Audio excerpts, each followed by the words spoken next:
Në këtë video do të njiheni me 4 kategori njerëzish të cilët duhet ta eliminojnë lakrën nga dieta e tyre.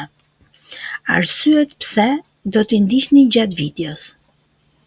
Lakra vlerësohet shpesh si një super ushqim për shëndetin, e pasur me fibra, vitamin C dhe K dhe antioksidant të fuqishëm si sulforafani. Është e ulët në kalori, ndihmon tretjen dhe lidhet me uljen e inflamacionit dhe rrezikut për sëmundjet kronike. Qoftë e freskët në sallatë, e fermentuar si turshi apo e gatuar në gjellëra, lakra është një pjesë e dietave në mbar botën. Pavarësisht ngjyrës së saj të bardhë apo të kuqe. Megjithatë, pavarësisht përfitimeve të shumta, lakra nuk është e përshtatshme për të gjithë. Ashtu si shumë ushqime, ajo është e shëndetshme për dikë, por mund të shkaktojë probleme për dikë tjetër, sidomos nëse ke gjendje shëndetësore të mëparshme. Edhe pse lakra mund të forcojë imunitetin dhe të ndihmojë në pastrimin e trupit, ajo mund të ndërhyjë në veprimin e disa barnave që përkeqësojnë simptoma të caktuara mjekësore dhe shkaktojnë shqetësime në sistemin tretës të njeriut, sidomos tek individët të ndjeshëm. Për këtë arsye, nutricionistët dhe profesionistët e shëndetit paralajmërojnë se janë disa lloje njerëzish që duhet ta konsumojnë lakrën me kujdes, ose më e keqja ta shmangin krejtësisht atë. Kategoria e parë janë personat me hipotiroidizëm. Ti ndoshta vuan, por nuk e di, dhe lakra mund të dëmtojë. Por fillimisht, çfarë është hipotiroidizmi? Ti duhet i dish këto simptoma. Nëse ti ke lodhje të vazhdueshme edhe pas gjumit të mjaftueshëm, ke një shtim në peshë pa arsye, shton peshë edhe kur ushqehesh shëndetshëm ose nuk ha shumë, ke ndjeshmëri ndaj të ftohtit, mërdhi më shumë se të tjerët. Lëkurë e thatë dhe flokë që bien. Lëkura mund të jetë shumë e thatë dhe flokët fillojnë të bien më shumë se zakonisht. Ngadalësim i rrahjeve të zemrës. Pulsi juaj është i ulët dhe është një tregues tjetër i mundshëm. Ke probleme me përqendrimin dhe kujtesën. Ndonjëherë quhet brain fog, mjergulla mendore. Ke një ndjesi hutimi dhe mungesë vëmendje. Mund të kesh depresion ose gjendje të ulët emocionale, ndryshimet hormonale mund të ndikojnë në gjendjen shpirtërore. Ngadalësim i tretjes, kapslloku është një shenjë e zakonshme. Zëri trash ose fytyrë fryrë në raste më të avancuara, si dhe te gratë, çrregullime të ciklit menstrual. Kur ke këtë shenja, shko tek mjeku për të matur nivelin e hormonit të tiroides. Dhe sa më herët të diagnostikohesh, aq më lehtë është të menaxhohet. Atëherë, pse lakra i bën dëm këtyre njerëzve? Lakra përmban substanca natyrale të quajtura goitrogen, të cilët mund të pengojnë prodhimin e hormoneve të tiroides, duke ndërhyrë në thithjen e jodit. Për individët që vuan nga hipotiroidizmi, gjendra e tiroide e ngadalësuar, konsumimi i sasisë së madhe të lakrës së papërpunuar mund të përkeqësojë gjendjen. Gatimi i lakrës i ul ndjeshëm efektet goitrogenike, por personat me probleme tiroide duhet të jenë të kujdesshëm dhe të konsultohen me një mjek. Kategoria e dytë që nuk duhet ta përdorin lakrën shumë janë personat që marrin hollues gjaku. Holluesit e gjakut janë ilaçe që ndihmojnë në parandalimin e mpiksjes së gjakut, por nuk e hollojnë fizikisht gjakun siç mund të kuptohet nga emri. Ato funksionojnë duke ngadalësuar procesin e koagulimit të mpyrjes, ose duke parandaluar që mpikset e vogla të rriten dhe të bëhen të rrezikshme.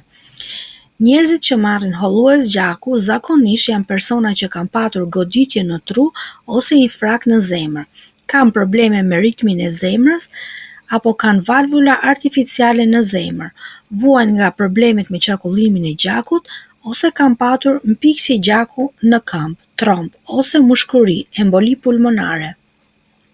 Po cila është lidhja e lakrës me personat që marrin hollues gjaku? Lakra përmban shumë vitamin K, e cila ndihmon në koagulimin ose në mpiksjen e gjakut. Po kjo vitamin mund të ndërhyjë në efektin e holluesve të gjakut. Nëse konsumon shumë lakër ose produkte të ngjashme, ilaçi mund të mos veprojë siç duhet dhe rreziku për mpiksje rritet. Prandaj, personat që marrin hollues gjaku duhet të mbajnë një nivel të qëndrueshëm të vitaminës K në dietën e tyre dhe të konsultohen rregullisht me mjekun për analizat e gjakut. Kategoria e tretë janë personat me sindromën e zorrës së irrituar. Këto persona shpesh kanë një sistem tretës shumë të ndjeshëm dhe reagojnë fort ndaj ushqimeve të caktuara, duke përfshirë dhe lakrën. Megjithse lakra është një perime e shëndetshme, ajo përmban disa karbohidrate të fermentueshme që mund të shkaktojnë shqetësime tek ata që janë me sindromën e zorrës së irrituar. Ti ndoshta nuk e di që vuan nga kjo, prandaj disa shenja të këtyre çrregullimeve të sistemit tretës janë fryrje barku, dhimbje abdominale, gazra të shumta, diarre ose kapsllok, ndjesi e paplotë e zbrazjes së zorrëve. Nëse vëren që ke këto simptoma, mund të shkosh tek mjeku dhe të identifikosh nëse vuan nga sindroma e zorrës së irrituar. Dhe nëse e zbulon se vuan nga kjo, duhet të bësh kujdes, sidomos kur ha lakër të gjallë. Ajo fermentohet shpejt në zorr dhe prodhon gaz dhe lëngje të tepërta, duke përkeqësuar simptomat. Edhe pse lakra e gatuar tolerohet më mirë nga disa individ, shumë ekspertë të ushqyerjes sugjerojnë ta shmangësh atë, sidomos gjatë periudhave të acarimit të zorrëve. Kategoria e katërt janë personat me histori të gurëve në veshka. Lakra është një perime ushqyese dhe e pasur me fibra, por për disa njerëz, sidomos ata që kanë patur gurë në veshka, ajo mund të mos jetë zgjidhja më e mirë për konsumim të rregullt.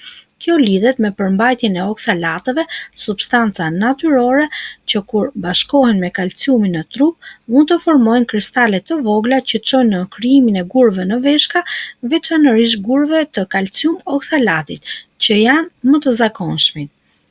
Pse ndikon lakra? Megjithse lakra nuk është e pasur me oksalate sa spinaqi apo panxari, ajo përmban një nivel të moderuar. Kur konsumohet në sasi të mëdha dhe rregullisht tek personat e ndjeshëm, mund të kontribuojë në rritjen e rrezikut për formimin e gurëve, veçanërisht nëse nuk konsumojnë mjaftueshëm lëngje ose kanë një dietë të varfër në balancë mineralesh. Si e kupton një person që ka rrezik për gurë në veshka? Shenjat më të zakonshme përfshijnë dhimbje të forta në pjesën e poshtme të shpinës apo të trupit, urinim i dhimbshëm, gjak në urinë, nevojë e shpesh për të urinuar, të vjella në rastet më të rënda. Çfarë duhet të bëjnë këto persona? Të kufizojnë ushqime të pasura me oksalate, jo vetëm lakrën, por edhe arrat, spinaqin, panxarin, çokoladën. Të pinë shumë ujë gjatë ditës për të ndihmuar tretjen në pastrimin e veshkave.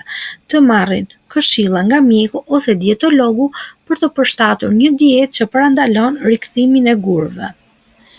Lakra mbetet një ushqim i jashtëzakonshëm për shumicën e njerëzve, por siç e pam në këtë rast nuk është e përshtatshëm për të gjithë. Kur kemi gjendje shëndetësore të veçanta, ajo që na ushqen mund të bëhet burim shqetësimi. Prandaj është gjithmonë një mençuri që të konsultosh me një profesionist të shëndetit përpara se të bëni ndryshime në dietën tuaj. Dhe tani do të tregojmë një legjendë për lakrën. Legjenda e lakrës në mitologjinë romake. Në lashtësi, romakët e nderonin shumë lakrën, jo vetëm si ushqim, por dhe si bimë me veti shëruese dhe të shenjtë. Një nga legjendat më të vjetra dhe të çuditshme lidhet me një figurë mitologjike të quajtur Lykurgu, një mbret i fisit të Trakëve që u përplas me Perëndin. Sipas tregimeve, Lykurgu refuzoi të adhuronte Perëndin Dionis, zotin e verës, ekstazës dhe pjellorisë. Ai e ndaloi kultin e tij dhe përndoqi ndjekësit e Dionisit. Për këtë akt të guximshëm apo të çmendur, perëndit vendosën ta ndëshkojnë. Dionisi i ofenduar dhe i zemëruar e çmendi Lykurgun. Në gjendje të marrë, mbreti i shkaktoi vetes dhe tokës së tij shumë vuajtje. Në momentet më të errta të çmendurisë, thuhet se ai qau pa pushim. Lotët e tij ranë në tokë dhe nga këtë lotë lindi lakra, një bimë që simbolizon dhimbjen, pendesën dhe shërimin. Në një tjetër version të legjendës, thuhet se lakra u rrit pikërisht nga toka ku Lykurgu ra i rrëzuar si një simbol i shkatërrimit të krenarisë njerëzore dhe triumfit të natyrës. Për këtë arsye, romakët e lashtë e çmonin shumë lakrën. Ato besonin se ajo kishte fuqi shëruese dhe se mund të përdorej për të pastruar trupin dhe shpirtin. Mjekët e lashtë romak e përdornin për të trajtuar plagët, problemet e tretjes, madje edhe dhimbjet e kokës. Madje thuhet se konsumimi i lakrës para një feste të madhe ndihmonte për të shmangur pasojat e alkoolit të tepruar, si një antidot kundër verës së Dionisit. Lakra është padyshim një nga perimet më të shëndetshme që natyra na ka dhuruar, por si gjithmonë çdo gjë e mirë ka kufijt e saj. Ajo për dikë është eliksir, për një tjetër mund të jetë një barr. Nëse ke probleme me tiroidën, përdor hollues gjaku, vuan nga sindroma zorrës së irrituar apo ke gur në veshka, ndoshta është koha të shikosh më nga afër raportin tënd me këtë perime. Kujdesi për veten nuk fillon vetëm në farmaci, ai fillon nga ushqimi që vendos në pjatë, nga ajo që ne konsumojmë çdo ditë. A ke ditur më parë se lakra mund të mos jetë e mirë për të gjithë? Të nderuar miq, ju falenderojmë që na ndoqët deri në fund të videos. Nëse keni ndonjë koment për këtë video apo për lakrën dhe kufizimet që ajo mund të ketë, mund të na shkruani në koment. Ne do t'ju lexojmë me kërshëri. Dhe do t'ju luteshim t'i bënit like, share kësaj video, si dhe subscribe kanalit ton, sepse kjo na inkurajon që të bëjmë video të tjera më interesante për ju. Faleminderit për kohën tuaj, do të dëgjohemi në videon e radhës.